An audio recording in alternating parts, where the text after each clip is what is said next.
Ya está con nosotros en la mesa de trabajo el señor ministro de Minas y Energía, Diego Mesa Puyo. Quedan apenas unas horas, unos días del gobierno de Iván Duque y hemos invitado a algunos ministros para hacer balance y para ver y hablar de ese accionar en Antioquia. En detalle con el ministro.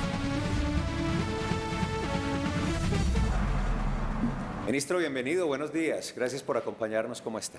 Felipe, muy buenos días. Un placer, como siempre, estar aquí con ustedes. Muy contento de venir a hacer balance y despedirme de esta casa que ha sido tan generosa conmigo. Decía últimas horas del gobierno del presidente de la República, Iván Duque, ¿qué se siente cuando falta poco para terminar la misión? ¿Usted en qué está pensando en este momento, por ejemplo? Se siente la satisfacción del deber cumplido, es como lo podría describir. No, en este momento el enfoque está en acabar estos 3, 4 días que nos quedan, cerrar, que todavía quedan temas por cerrar, hay que terminar de sacar algunas resoluciones, más decretos. Tengo un evento muy importante el viernes en Guajira con un segundo parque eólico de Isagen, que es muy emblemático, y ayer estuvimos en Popayán también con una noticia histórica que fue el minero 27.000 formalizado, que fue una de las políticas públicas que también nos la jugamos a fondo como la transición energética. Entonces, contento, con orgullo, con agradecimiento también de haber tenido este privilegio, esta oportunidad de servirle a Colombia. Empecemos por ahí, por formalización de los mineros en Colombia, de los mineros que estaban en condición de ilegalidad. ¿Qué balance deja ese ítem para el país y muy especialmente para Antioquia? Porque usted sabe, ministro, eres una de las grandes problemáticas que tiene el departamento. En Antioquia, ese punto específico de la política, ¿cómo termina? Dejamos un balance extremadamente positivo. Esta fue una de las políticas públicas del ministerio más exitosas, Felipe. La meta era muy ambiciosa, 27.000 mineros formalizados. Para poner eso en contexto para los televidentes, en los 12 años anteriores al gobierno del presidente Iván Duque se formalizaron 6.400 mineros. O sea, aquí la apuesta fue en 4 años multiplicar por 4 veces lo que se había hecho en 12. Llegamos ayer en Popayán al minero 27.000 y el balance para Antioquia es que 1 de cada 5 mineros formalizados ocurrió en el departamento de Antioquia, 1 de cada 5 en esos 27.000. Y en Antioquia trabajamos muy de la mano con la Secretaría de Minas de Antioquia, con Corantioquia. Hicimos un trabajo muy fuerte, sobre todo en el Bajo Cauca antioqueño. Ahí estuvimos, por ejemplo, me acuerdo, en el Bagre, celebrando en ese momento la minera 5000, un gran trabajo con Mineros S.A. que nos creyó en la política pública porque les dimos a las empresas, móntense en esto, apoyen a los pequeños mineros. Y Antioquia en el Bajo Cauca y en el noroccidente fue absolutamente clave para poder llegar a la meta. Ministro, y dentro de ese balance en la minería antioqueña, ¿cuál es el reto que le queda al próximo gobierno? ¿Qué faltó? Yo creo que el gran reto que le aplica a Antioquia y al resto del país es nosotros arrancamos la diversificación de la canasta minera. ¿Qué quiere decir la diversificación de la canasta minera? Colombia depende altamente en el sector minero del carbón y del carbón térmico en particular, pero hay una gran oportunidad en minerales metálicos, como es el caso del cobre, como es el caso del oro, del molibdeno, inclusive en minerales críticos, que son los que se necesitan para la transición, para hacer paneles solares, por ejemplo, para baterías, etc.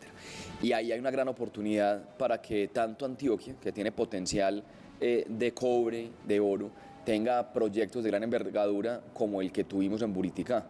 Creo que el gran reto es poder tener varios proyectos más, como el caso de Buriticá, y eso le aplica al resto del país, desde Putumayo hasta el Cesar.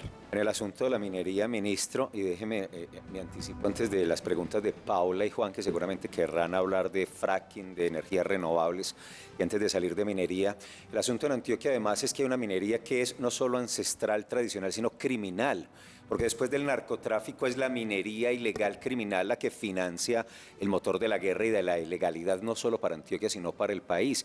¿Qué tanto se desestructuraron y se atacaron esas explotaciones ilegales? Entonces, la política de formalización le pegaba también al tema de la extracción ilícita, pero ahí, Felipe, hay que hacer una distinción y nosotros fuimos muy cuidadosos porque hay una gran cantidad de mineros pequeños, artesanales, de subsistencia, que tienen vocación de legalidad y a esos fue a los que les dimos apoyo.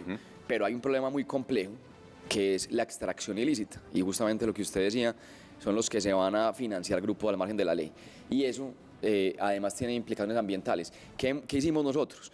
Desde el 2018, creamos un reporte, por ejemplo, que se llama Evidencia de Explotación de Oro de Aluvión. Y eso lo hicimos en un convenio con la Embajada de Estados Unidos y con UNODC, que es la Oficina contra el Delito del Crimen de Naciones Unidas.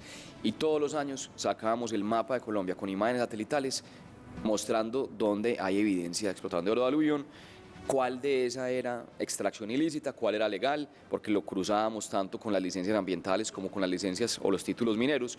Y presentamos el último reporte hace aproximadamente un mes en Bogotá. Y vemos que sigue siendo un problema complejo. Bajamos un 2% el número de hectáreas. Estuvimos con cerca de 100.000 hectáreas con evidencia de explotación, pero vimos efectivamente que la extracción ilícita tuvo un descenso como del 8% y la legal un incremento del 16%. Pero sigue siendo preocupación en parques naturales, en áreas protegidas, en cuencas ribereñas de afluentes importantes. ¿Qué más se hizo? Se trabajó con la fuerza pública, esto se le entrega por supuesto al ejército, a la policía, a la fiscalía. Pasamos la ley de delitos ambientales en el Congreso, donde se endurecieron las penas contra todos los eslabones de la cadena de la extracción ilícita, pero eso es un tema que hay que seguir atacándolo y ahí no hay sino que enfrentar a los grupos criminales con todas las de la ley.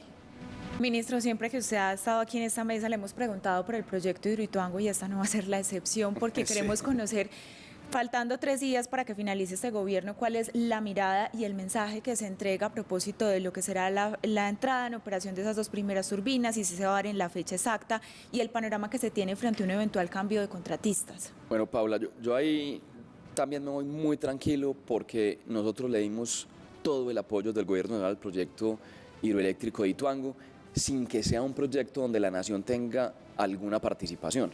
La instrucción del presidente siempre fue por la naturaleza, la importancia del proyecto. Apoyarlo, independientemente de la administración que hubiera. Y acuérdese que nosotros llegamos justo después de la contingencia que ocurrió en abril 28 del año 2018. Entonces nosotros tocó recibir un proyecto en un grado de incertidumbre muy alto. En ese momento no se sabía si el proyecto sí iba a poder terminar siquiera.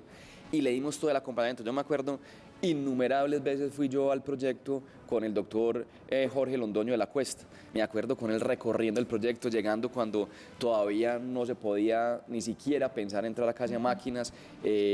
Anduvimos en camioneta entre todos los túneles, que me acuerdo que la primera vez fue bastante choqueante porque diluviaba dentro de los túneles. Entonces uno iba andando por el proyecto en camioneta y era un aguacero dentro del túnel, porque todavía está acabando de reacomodarse pues después de la contingencia, y el avance es absoluto. Y con el alcalde en su momento, Federico Gutiérrez, hicimos también cualquier cantidad de PMUs y seguimos apoyando permanentemente. Entonces hoy yo me quedo muy satisfecho que ya hubieran podido haber hecho las pruebas en seco, que creo que eso fue un paso muy importante. El proyecto tiene un avance de cerca del 90% y hay una fecha. Entonces el proyecto tiene que entrar por calendario regulatorio el 30 de noviembre. Esa es, digamos, la fecha límite. Pero inclusive hubo una anticipación en lo que reportó la empresa AXM, porque dieron una fecha del 15 de octubre para la primera turbina y el 30 de octubre para la segunda. Y eso les da un poco, digamos, de colchón con respecto al 30. Y han hecho cosas que yo creo que han sido pues muy inteligentes. Yo, por ejemplo, la última vez que estuve hace aproximadamente 2 meses, siempre el que nos hacía todo el recorrido era el ingeniero William Giraldo, que además hay que agradecerle a William porque él se puso el proyecto al hombro. Ese es el personaje. El gran personaje, William, y él tiene un grupito de trabajo pequeño, pues porque allá hay una cantidad de personas muy importantes, pero William y Vladimir es el otro, ellos tienen historias de películas, eso deberían hacer un documental. Yo me acuerdo cuando cerramos la compuerta número 2, nosotros nos conectamos al PMU de Palacio 4 de la mañana para que ellos cerraran, y literalmente los últimos en salir eran William y su equipo más cercano, que eran 4 personas, hundían el botón para cerrar la compuerta y lo esperaba un helicóptero en la presa, porque no se sabía qué podía pasar. Y el entrenamiento psicológico, yo me acuerdo andando con William, ellos les daban pesadillas obviamente porque se los podía llevar en cualquier momento. Y efectivamente así lo vimos, nosotros de las cámaras veíamos cuando hundían, salían corriendo, el helicóptero se montaba y no sabemos qué iba a pasar. A lo película. A lo película. Afortunadamente todo salió perfecto, pero el resumen es, Y el país va a contar con la energía de Hidroituango. Ese proyecto se salva, el proyecto más importante de infraestructura de la historia del país, porque pues es una mega obra de ingeniería. Y esperamos obviamente que continúe el cronograma y que se pueda entrar también las otras 2 turbinas el próximo año y el resto del proyecto en el año 24 y 25. 6 de la mañana, 43 minutos. Él es el ministro antioqueño de este gobierno, sin duda alguna el más querido de todos los ministros que vino muchas veces aquí, Felipe, aquí a compartir las noticias de este tema. Pero ministro, ¿cómo no preguntarle lo que tanto televidente quiere escuchar? El tema de la política de Petro que dice de parar la producción petrolera o cambiar esa política. Ustedes se van, dejan una política petrolera disparada, un barril de petróleo extraordinario por encima de los $100, que ayer nada más y nada menos veíamos la enorme ventaja económica que traía para Ecopetrol y sus dividendos y para sus accionistas. Pero ¿qué decirle a la gente que está asustada, al inversionista normal, con ese anuncio del presidente electo y que se posiciona el domingo? Sí, ha sido muy preocupante para nosotros y pues hemos tratado de explicar y explicamos en el empalme la relevancia y la criticidad del sector de hidrocarburos para la economía colombiana y qué implica para el ciudadano de a pie quedarse sin combustibles como hidrocarburos, como el petróleo y el gas. Yo le doy unas cifras así rápidas y además le hago un ejemplo puntual para que lo entiendan todos los ciudadanos. Las cifras importantes son 4. Entonces miramos las cuentas macroeconómicas, las exportaciones, el 40% del total de las exportaciones del país viene del sector petrolero. O sea, quedarse sin petróleo generaría una crisis de balanza de pagos y de divisas. La segunda, cuenta de capital, el 30% de toda la inversión extranjera directa viene a través del sector petrolero. O sea, eso dejaríamos de recibir divisas. La tercera cifra es fiscal. El 16-18% de los ingresos corrientes de la nación vienen del sector petrolero. De los impuestos. De los impuestos, sin contar regalías, dividendos e impuestos. O sea, se desfinanciaría el presupuesto general de la nación y uno se preocupa por los programas, sobre todo sociales. Y la cuarta es las regalías, que se van directamente para alcaldías y para gobernaciones, y 1 de cada 3 pesos de los presupuestos de inversión de alcaldías y gobernaciones viene de este sector. Entonces eso es sumamente preocupante desde el punto de vista macroeconómico, decir que se va a acabar siquiera la exploración. Pero ahora piense en el ciudadano a pie. Yo he puesto este ejemplo en algunos espacios. Una persona que tiene un carrito de perros, que es el sustento de su familia, vende perros por la noche. Esa persona tiene una pipeta de gas para trabajar.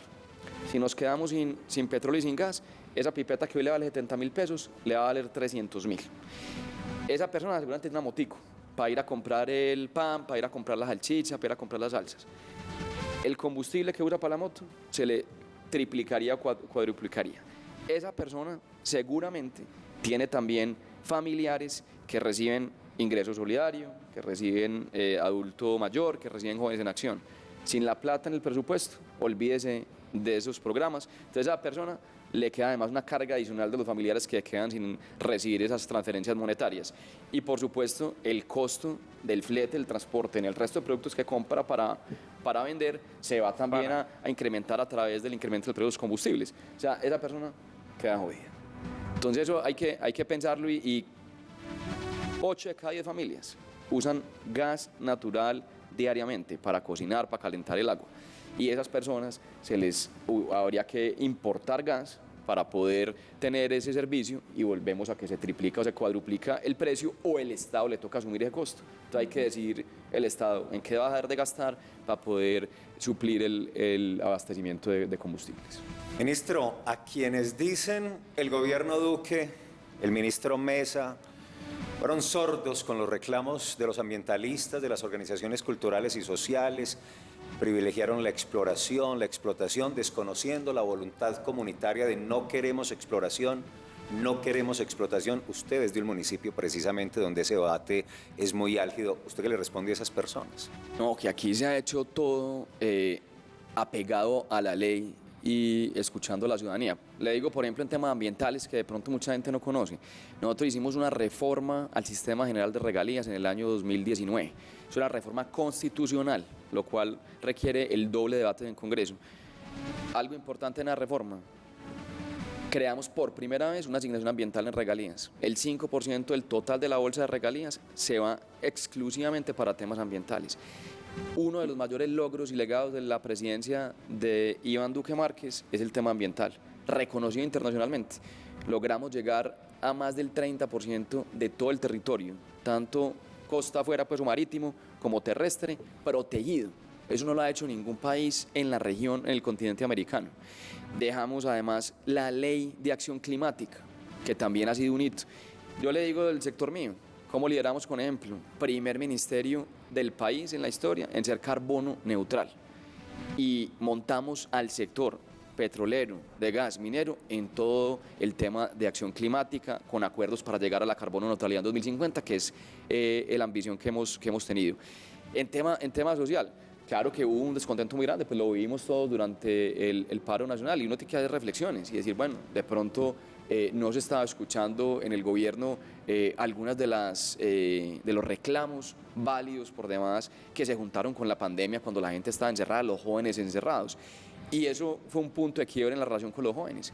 Ahí se lanzó el gran diálogo nacional con la juventud. Yo personalmente me tocó liderar en Antioquia. Yo estuve aquí en Jardín, en Río Negro, aquí en Medellín múltiples veces. Creo que hicimos un ejercicio de escuchar a los jóvenes después, obviamente, de los bloqueos, de los paros, muy importante, muy significativo, que se lanzó el Consejo de Juventud, que era una política que estaba ahí en el papel, pero no se había implementado, y eso creo que fue sumamente importante. Entonces yo creo que unas reflexiones me dicen, listo, pronto hubo unos descontentos que no se escuchaban en su momento, pero después se corrigió el rumbo.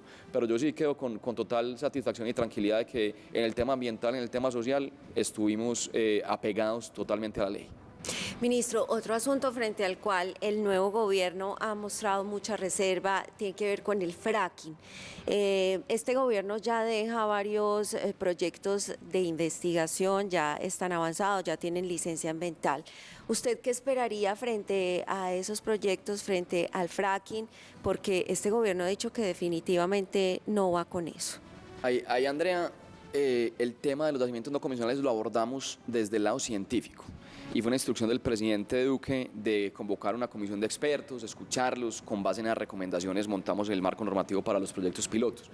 Pero hay dos temas en paralelo que de pronto la gente tampoco conoce bien, o digamos que es difícil por la naturaleza de los temas diferenciarlos. Tenemos los pilotos por un lado, entonces nosotros hicimos 2 proyectos piloto, uno tiene licencia ambiental, hay 2 contratos que se firmaron con Exxon y con Ecopetrol, pero en paralelo venía un tema jurídico. Cuando llegamos al gobierno en el año 2018, el gobierno anterior había firmado 7 contratos de operación comercial de fracking, 7, en la cuenca del Valle del Magdalena y en esa ranchería. El Consejo de Estado admitió una demanda para declarar nula la reglamentación que el gobierno anterior había expedido en el año 2013 y 2014 para explotar estos yacimientos. Y al admitir la demanda, expidió unas medidas cautelares y dijo, se suspende esa regulación, se puede seguir con los pilotos mientras que estudiamos y fallamos de fondo. El fallo de fondo llegó hace 3 semanas y el Consejo de Estado fue muy claro. Dijo, aquí no se viola el principio de precaución, aquí no se violan los principios ambientales, y declaramos que esos actos administrativos son totalmente legales y se levantó la suspensión. Entonces eso dejó vivos los 7 contratos del gobierno pasado, y ellos pueden ahora ir a solicitar licencia ambiental. Entonces el gobierno entrante se va a encontrar con 2 pilotos que son limitados, que son muy pequeños, que son de vocación de investigación, no es para explotación comercial, pero se va a encontrar al mismo tiempo con 7 contratos comerciales firmados, también que otorgaron unos derechos a empresas multinacionales. Que entonces, ya no son pilotos, ya son de exploración. Ya son proyectos grandes. Y ahí entonces les toca tomar una decisión. Yo que he dicho siempre, el activo más importante del país en materia de inversión a nivel internacional es la estabilidad jurídica, el respeto por las reglas, por los acuerdos contractuales, y uno unilateralmente acabar con un contrato pues va a tener una consecuencia jurídica que puede llevar al país a un estrado internacional, y eso hay que ser muy cuidadoso. Pero aprovecho la pregunta ahí también rápido, Andrea, para decir, nosotros, y hablando, uniéndolo con el tema macroeconómico del sector petrolero, en el 18 cuando llegamos, el país ya 5 años sin firmar nuevos contratos, ya no de fracking, digamos, contratos de explotación tradicional. y nos vamos habiendo firmado 70. Dejamos 70 contratos en estos 4 años contra 0 en 5. Eso tiene inversiones de más de 4.000 millones de dólares. Hay una gran expectativa. Ustedes escucharon a Ecopetrol ya anunciar un descubrimiento con Petrobras en Ochoa. Y un tema que me pasa ahora para añadirle al tema macroeconómico. Lo de Ecopetrol ayer es sencillamente espectacular. El año pasado Ecopetrol tuvo las mejores cifras, resultados financieros de la historia de la compañía, 2021. Y lo que dijo ayer Ecopetrol es que en el primer semestre del 2022 ya superó lo que se hizo en el 2021. O sea, vamos a matar la gallinita de los huevos de oro. Ministro, pues yo le cambio de tema porque el mundo hoy está mirando todo el tema de transición energética y Colombia no es ajeno a ese panorama. Sabemos de los proyectos que se lideraron en este gobierno, pero ¿usted qué cree que le quedó faltando en ese tema de transición energética, a pesar de los retos pues, que existen? Entonces, y qué buena pregunta, Paula, porque tengo que ser también categórico y contundente. La principal política pública de este sector en el gobierno del presidente Iván Duque fue la transición energética, porque ahora escucha uno también que van a volverse a inventar la rueda. No, aquí la transición energética se hizo en este gobierno y se consolidó. ¿Qué hicimos y qué nos queda faltando? Que yo creo que es muy buena pregunta. Dejamos el marco normativo más atractivo para la inversión en América Latina. Arrancamos en el Plan Nacional de Desarrollo, en la Ley de Crecimiento, sacamos la Ley de Transición Energética el año pasado en julio e hicimos un programa de subastas muy importante. Todo eso nos permitió que hoy le digamos al país que en el año 2018 había 2 proyectos incipientes, 28 megavatios, que no era más del 0.2% de la matriz, además con empresas antioqueñas. Un proyecto era el Parque de Pirachi EPM y el otro era la granja solar en Valle de Celsia.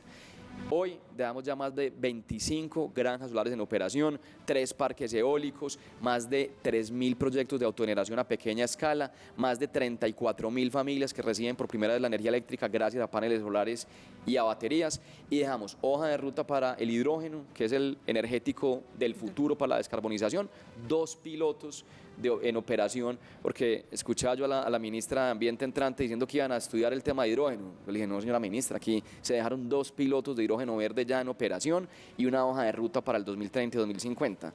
Y dejamos pilotos de geotermia, pilotos de biomasa forestal, la primera subasta de almacenamiento con baterías de energía eléctrica a gran escala en América Latina. Dejamos todo listo para que esto siga así creciendo exponencialmente y hay más de 1.000 megavatios ya en operación. Vamos a cerrar el año con cerca de 2.500, que es haber multiplicado casi por 100 veces lo del 2018. ¿Qué queda? A mí, por ejemplo, ¿con qué me voy? Me hubiera encantado tener el primer proyecto de generación eólica costa afuera, que dejamos la hoja de ruta para eso. Y ahí, digamos, hay una gran oportunidad para que el gobierno entrante le traiga el tema. Hoy estamos publicando ya la resolución para abrir una licitación, una convocatoria competitiva para otorgar áreas de concesión marina para energía eólica costa afuera. ¿Qué me hubiera encantado tener? No solamente los pilotos de hidrógeno verde, sino un proyecto a escala comercial. Y ahí ya Ecopetrol también tiene su hoja de ruta, hay un montón de empresas estudiando el tema. Entonces yo creo que en el tema de transición, esas 2 cositas me hubiera encantado tenerlas, entregárselas al país, pero está todo dado para que los que lleguen lo puedan hacer. Esta semana veíamos el tema de sistemas fotovoltaicos aquí pegaditos en Gómez Plata y una inversión grande que el presidente fue y le cumplió pues a... Ya estuve con él. Sí, a la tierra de su padre. Hablemos un poquito de ese tema y de cómo fue ese balance, que es como la segunda parte de la pregunta de Paula, en el sentido de cómo encontraron la dependencia de una sola energía y ahora en porcentajes para que la entendamos todos.